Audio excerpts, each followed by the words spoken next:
Welcome back, and it's time for your Monday markets, which today we could call a lament for the rand. The rand was trading at around 18 rand 40 to the dollar. Let's bring up this graph and you'll see how much it's weakened, 1.5%. So weak again after reaching around 18 rand 50 or so a few days ago, which is, by the way, around the second weakest level in the history of South Africa. The rand only had a rougher time than it's enduring now and in the recent past, trading above 19 rand to the dollar, and that was way back in April 2020 when the COVID-19 pandemic hit. Well, the currency has fallen by over 10% against the US dollar this year. Now, that is because the dollar itself has gone from strength to strength on the back of aggressive moves by the US Federal Reserve to keep inflation under control. Higher interest rates in the United States make that dollar simply more attractive. Global recession fears have also driven investors towards the dollar, which is seen as a safer bet than emerging market currencies like our own that are seen as something of a risk. Well, the fortunes of the rand may be affected by the midterm budget or medium-term budget policy statement that is coming up this week on Wednesday. The finance minister won't announce tax hikes or cuts like he does in February, but this statement does set out spending plans for the next few years. And importantly, it projects how much money is expected to come into South Africa's coffers and how much will be spent, which all affects something that economics watchers are looking at closely, our levels of debt. To discuss, we're joined by our economics editor here at the SABC, Tshepo Mongoai. Thanks for being with us, as always, on a Monday, Tshepo. So could the rand be affected? There's even talk of surprising good news, perhaps. Well, we must remember that generally the rand is quite volatile. It can move either way at any time. Local or global factors? Absolutely. Anything, yeah. But currently, what is driving the rand is more of a stronger US dollar. Locally, there isn't much that seems to be driving the local currency. What we do know is that there are some positivity priced in our local markets. You look at the bond market already. I mean, we are not being punished like the Europeans and the UK, where you pronounce on something that you cannot back and motivate on. You get punished by the markets. So there are some good news. I think one is that we do expect that our revenue will come in better than the previous February estimate.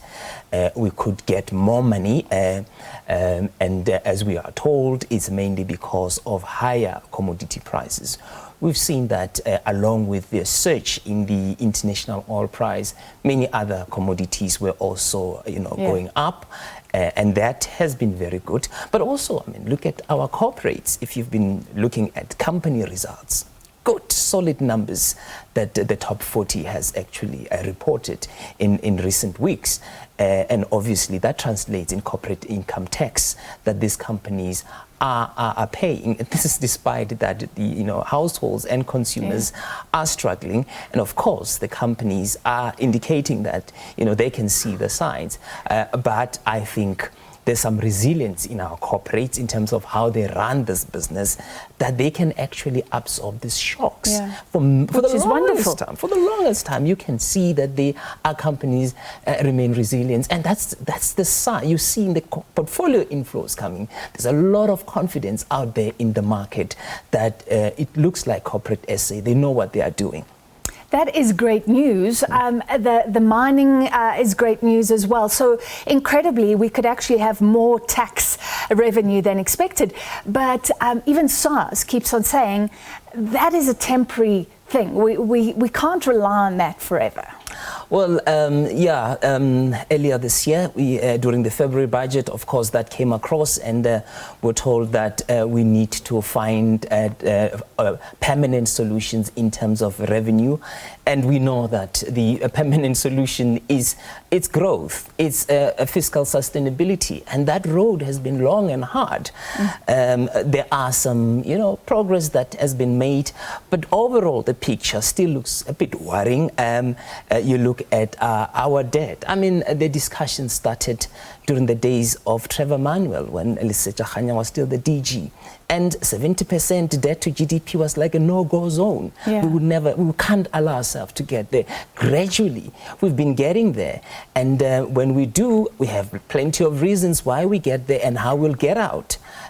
So even if the plans are there, they don't happen as we should, and one wonders about the social compact, because those issues should have been addressed and agreed at that level between Labour, business and government to get out of those misfortunes. So talking about debt and things that should have been agreed upon, Eskom's debt burden is the elephant in the room. Everybody looking for solutions to that. Can we expect anything on that?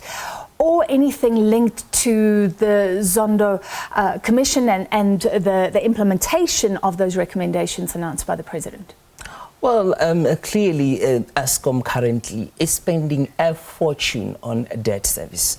400 billion rand, you can imagine incredible, how much they are paying on debt service. And I'm sure that's affecting their investment in power stations, because they're taking a lot of money that should be investing in developing, refurbishing, and making sure that those power stations work optimally, and they're paying that debt. So you have to release that burden, that debt burden that Eskom is facing.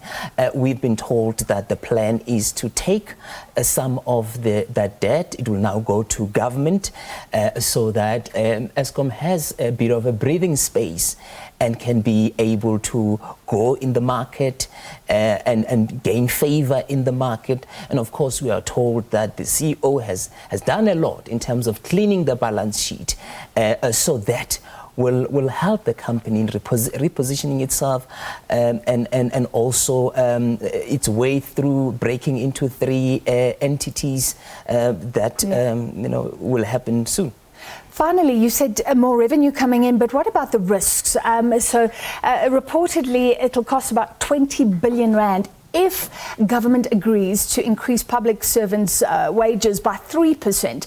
They're now back on the double-digit figures, so that negotiation is huge, isn't it? It is a big risk. The minister earlier this year, he said that he'll be speaking with the union, because one of the issues that concerns union is that discussions only happen after government has made its estimates. That's in February, they deliver the budget. Which is a bit back to front. And then in March, they start with their negotiations. So Labour feels like, look, you've already know how much we're going to get, but yet you come and you negotiate how much we must receive. And to me, I think that discussions did not yield any positive outcome. I think more should have been done.